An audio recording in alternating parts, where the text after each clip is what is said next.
With long overdue and ever-increasing scrutiny on Project 2025, the literal supervillain plot by Republicans to radically reshape the government if they win the upcoming election, Donald Trump was busted desperately lying, trying to distance himself from the project, and we have to talk about it. But before we do, if you end up liking this video and you want to support the channel, please be sure to hit the like, subscribe, and alert bells before you go. All right, friends, we have several clips to talk about in this video, but I actually want to start with this first. So Project 2025 has been the subject of multiple videos on this channel. It should probably be the subject of many more because, again, it's the closest thing to a literal supervillain plot that we have seen in modern politics, and it's being cooked up by like 110 politically active conservative organizations, including the Heritage Foundation. And the whole point of it is to, as I'm going to remind you in an upcoming clip, enshrine and institutionalize Trumpism. And the provisions of Project 2025 are insane, but they have flown under the radar because the media, including mainstream media, is much more concerned with President Biden's 90 minutes, a couple of Thursdays ago, right? But Project 2025 is finally getting increasing mainstream attention, thanks in no small part to Taraji P. Henson, who is an actress. She was in Empire. I knew her best from Person of Interest, which was one of my favorite shows. And she was the host of the BET Awards. And she dedicated some time with, national Hollywood attention on her to calling out Project 2025 and challenging the viewers to take a look. Now, in the aftermath of that, Donald Trump and the Republicans are in full freakout mode.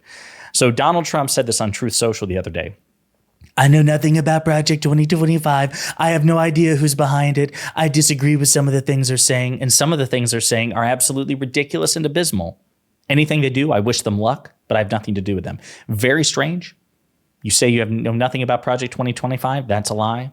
You say you have no idea who's behind it. That's a lie too. Again, we'll get to all of this. You say you disagree with some of the things they're saying, and some of the things they're saying are ridiculous and abysmal, but then you wish them luck. Right. And they want to talk about President Biden's cognitive decline. This guy can't make it through like 2 or 3 written sentences. Like, he typed that out. He wasn't speaking, extemporaneously in front of a camera. He had time to edit that. That's how incoherent Donald Trump is and how desperate he is. Because, of course, that is a lie for the reasons that we'll provide.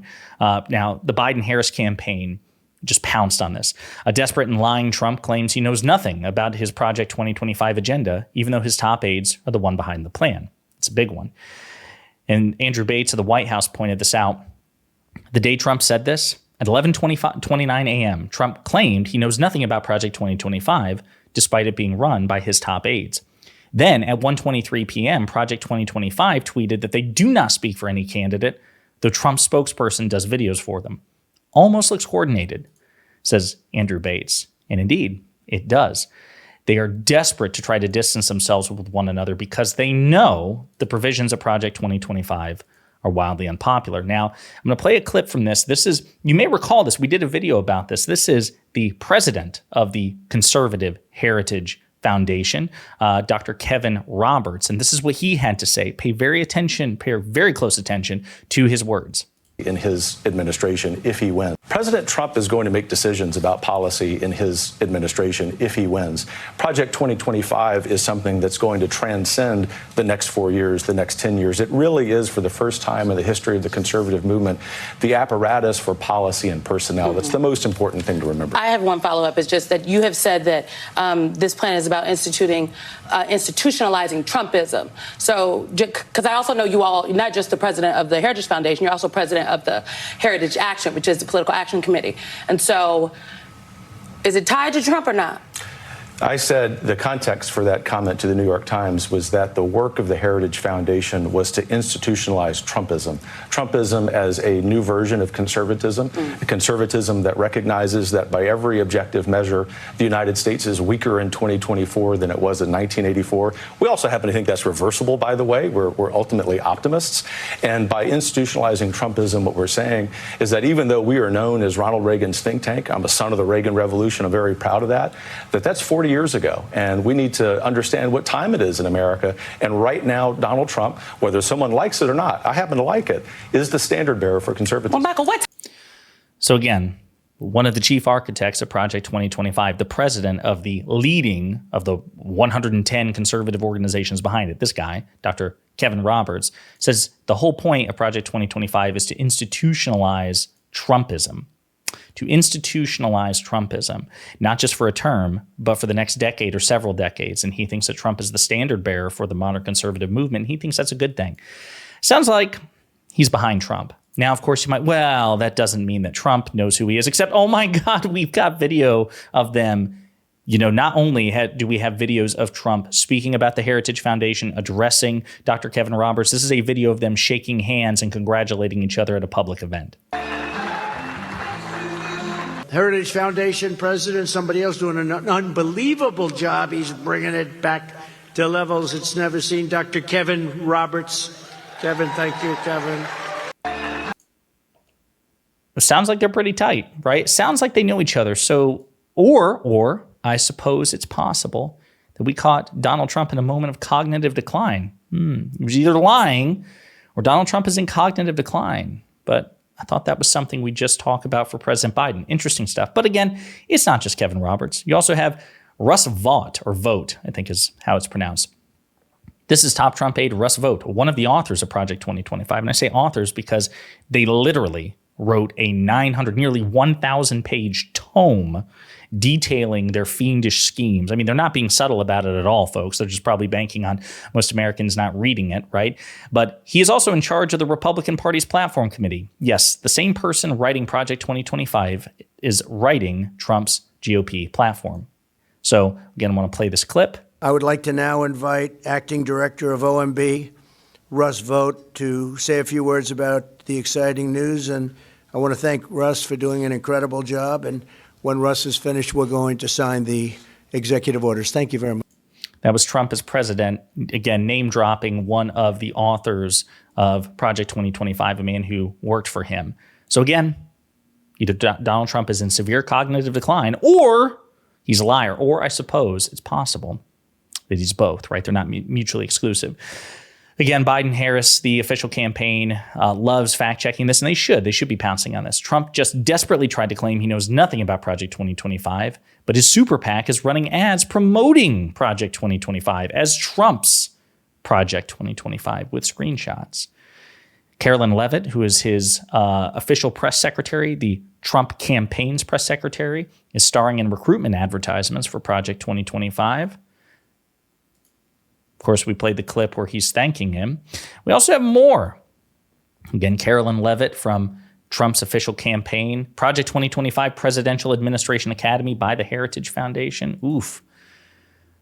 John McEntee, Trump's top aide and former bag boys, the person behind Trump's Project 2025 with respect to recruitment. He's plotting to staff Trump's administration with thousands of MAGA loyalists if he wins. They're side by side. Decoding Fox News points out that Project 2025 is a list of authors, and about half of them are former Trump administration officials or advisors. The name Trump shows up on over 190 pages of the roughly 900-page playbook, and she's going to make a video about it. Looking forward to that. Shows a pretty incestuous relationship between the Trump campaign, the Trump administration, and Project 2025. Journalist Jennifer Bendry says all three of the guys behind Project 2025 worked in the White House for Trump when he was president. Not looking good for Trump's claims. Chris Hayes of MSNBC says the Trump Super PAC has run ads about Project 2025, and a ton of Trump world people are authors of it. They're scared now because they're desperate for no one to know what they're actually up to.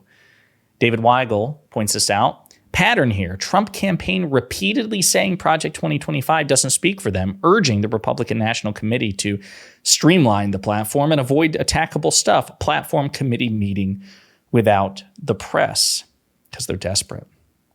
President Biden issued a public statement about this actually today at the time of recording.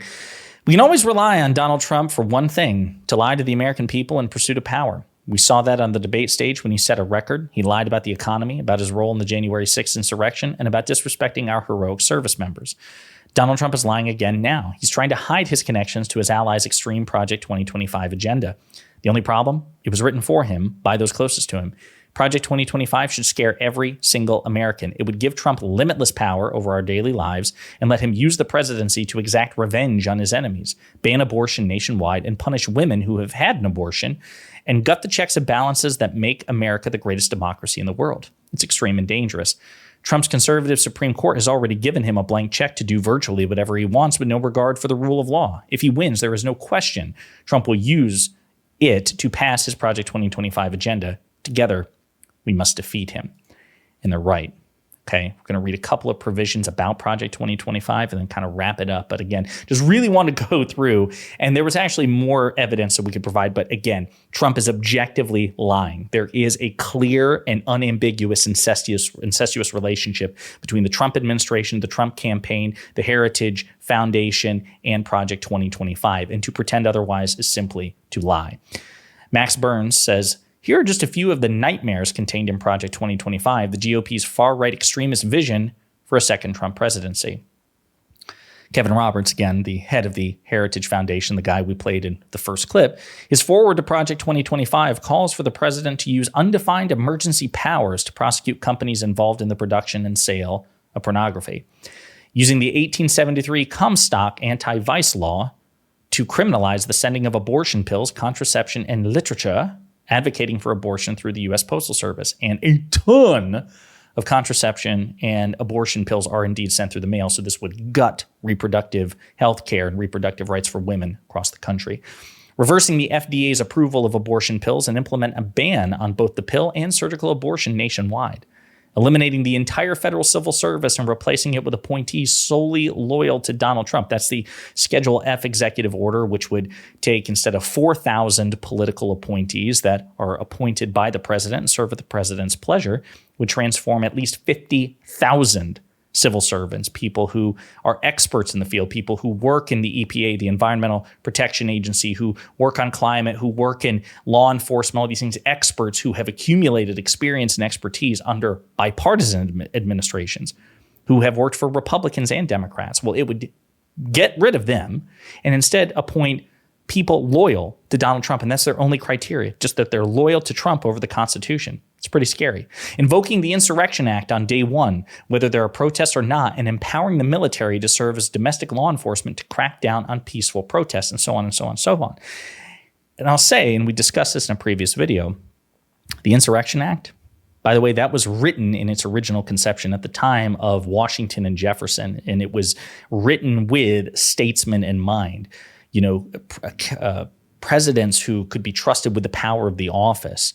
So it's non-justiciable, right? The Insurrection Act gives enormous latitude for the president of the United States. It is a superpower given to the chief executive based at a time when the founding fathers, for all their faults, were statesmen and could be trusted with, I mean, my God, look at what President Washington did, giving up power. Look at what President Adams did after he was defeated in his first term by then President-elect Jefferson, and he participated in the peaceful transfer of power. It was written with that sort of principle in mind. Now imagine the Insurrection Act, which would allow the executive more robust direct control of the military and to be able to deploy it against American citizens, and it's not reviewable by the courts.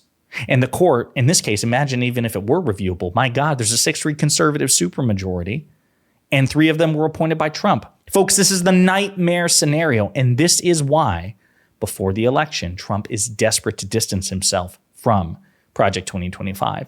But he got busted doing it, and we have to keep pointing it out. We have to keep debunking the lies. We have to make sure that he is as associated with Project 2025 as he actually is. And remember, facts don't speak for themselves.